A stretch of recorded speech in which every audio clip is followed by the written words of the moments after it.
결혼식장에서 버려진 신랑, 이제는 저수지에서 생을 마감하려는 걸까? 한때 누구보다 빛나던 남자 이지혁이 새벽 어둠 속 저수지 물가에 서 있습니다. 하객들 앞에서 당한 치욕, 아버지와의 파국 같은 갈등, 무너져 내린 자존심까지 모든 게 그를 끝으로 몰아세웠는데요. 발끝이 서서히 물가를 향하는 순간 시청자들은 숨을 죽인 채 그의 선택을 지켜보게 됩니다. 모든 시작은 결혼식장이었습니다. 신부 정보아가 갑작스럽게 사라진 그날, 지역의 인생은 송두리째 뒤집혔습니다. 누구보다 완벽해 보였던 남자가 단 한순간에 모든 것을 잃어버린 겁니다. 그는 그날 이후로 사람들의 시선 속에서 숨이 막혀왔는데요. 친구들의 속삭임, 직장 동료들의 은근한 동정, 심지어 가족의 시선조차 버티기 힘들었습니다. 버려진 남자, 거래, 결혼의 실패자라는 꼬리표가 하루도 빠짐없이 그를 괴롭혔습니다. 집에서는 아버지 이상철과의 갈등이 폭발했습니다. 평생 정직하게 살아온 상철에게 아들의 결혼이 사랑이 아닌 필요 때문이었다는 사실은 충격이었죠. 지혁은 아버지에게 더 이상 참을 수 없다는 듯 소리쳤습니다. 아버지는 우리 세대를 몰라요. 저한테 아버지처럼 살라고 하지 마세요. 그 말은 아버지의 가슴을 깊게 파고들었습니다.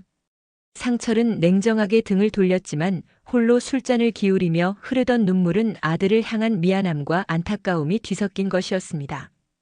그러나 끝까지 아들에게 따뜻하게 다가서지 못하는 그의 고지식함은 세대 간의 단절을 여실히 보여주었습니다. 집을 나선 지역은 막노동판을 전전하며 살아갔습니다. 과거 대기업에서 인정받던 엘리트였던 그가 이제는 땀과 먼지 속에서 하루 벌어 하루를 연명하는 인생이 된 겁니다. 철근을 나르고 시멘트를 섞고 몸이 부서질 듯 일해도 남는 건 자존심뿐이었습니다. 하지만 결국 무리한 노동 끝에 현장에서 쓰러졌고 그 소식을 알게 된 박성재가 몰래 찾아왔습니다. 성재는 친구를 붙잡지도 위로하지도 않았습니다. 대신 그의 주머니에 두툼한 수표를 넣어두고 조용히 떠났습니다. 뒤늦게 그것을 발견한 지역은 손을 부들부들 떨며 중얼거렸습니다. 내가 이렇게까지 초라해졌구나. 그 순간 자존심은 무너져 내렸고 그날 밤 그는 결국 저수지 앞에 서게 된 겁니다. 한편 성재는 또 다른 감정에 휘말려 있었습니다. 그는 늘 친구 지역을 지켜주고 싶었지만 지역은 그 마음을 받아들이지 않았습니다. 더구나 성재는 오랫동안 마음속에 감춰왔던 감정, 바로 지은호를 향한 사랑을 드러내기 시작했죠. 카페에서 그는 결국 고백을 던졌습니다. 은호 후배, 나 어떻게 생각해요? 이 말은 장난이 아니었습니다. 은호는 충격과 혼란에 휩싸였고 지역을 잊기로 다짐했던 자신의 마음이 다시 흔들리는 것을 느꼈습니다.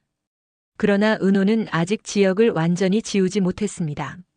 소개팅을 하겠다고 스스로 다짐했지만 무심코 떠오르는 얼굴은 늘 지역이었습니다. 지역과 나눴던 짧은 대화, 고백했다가 거절당했던 기억, 그 모든 순간들이 은호의 마음을 여전히 사로잡고 있었습니다. 성재의 고백은 그런 은호의 마음을 더욱 혼란스럽게 만들었습니다. 왜 하필 지금일까? 그녀는 스스로에게 물으며 눈시울을 붉혔습니다. 성재는 그 눈빛을 보며 자신이 너무 무모하게 나아간 건 아닌지 혼란스러웠지만 이미 고백은 돌이킬 수 없었습니다. 이수빈은 또 다른 국면을 열고 있었습니다. 유튜브 크리에이터로 활동하는 그녀는 성재에게 출연을 제안했습니다. 사람들은 그냥 부잣집 아들이 아니라 진짜 박성재를 보고 싶어 해요. 라는 그녀의 말에 성재는 처음엔 웃어넘겼습니다. 하지만 점차 수빈의 말이 마음에 남았습니다.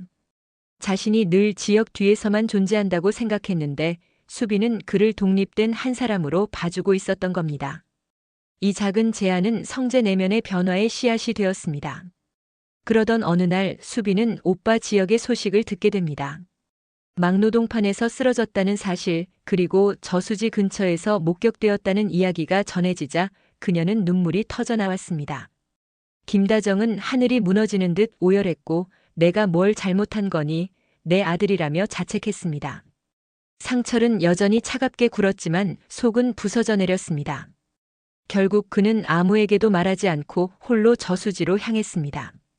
저수지 앞 지역이 발을 담그려는 순간 들려온 건 아버지의 목소리였습니다. 지혁아, 그 목소리는 떨렸고 그 순간 지역의 몸이 멈칫했습니다. 하지만 그는 뒤돌아보지 않았습니다. 돌아가지 않을 거예요. 아버지는 절 모른 척했잖아요. 그러자 상철은 처음으로 무너진 얼굴로 아들을 붙잡았습니다. 미안하다. 내가 잘못했다. 아버지가 널 몰랐다. 이 한마디는 지역의 마음을 흔들어 놓았습니다. 그러나 갈등은 여전히 풀리지 않았습니다. 지역은 이제 다시는 아버지처럼 살지 않을 거예요. 라고 단호하게 말하며 돌아섰고 상철은 아들의 등을 바라보며 눈물을 삼켰습니다. 하지만 그 장면은 아버지와 아들이 앞으로 다시 마주칠 수밖에 없다는 운명을 예고했습니다. 한편 지은호는 성재의 고백 이후 더욱 혼란에 빠졌습니다. 지역에 대한 미련, 성재의 따뜻한 시선, 그리고 스스로의 상처가 한꺼번에 몰려왔습니다. 그녀는 친구 오수정에게 털어놓으며 누군가의 진심을 받아들이는 게 이렇게 힘든 줄 몰랐어라고 고백했습니다.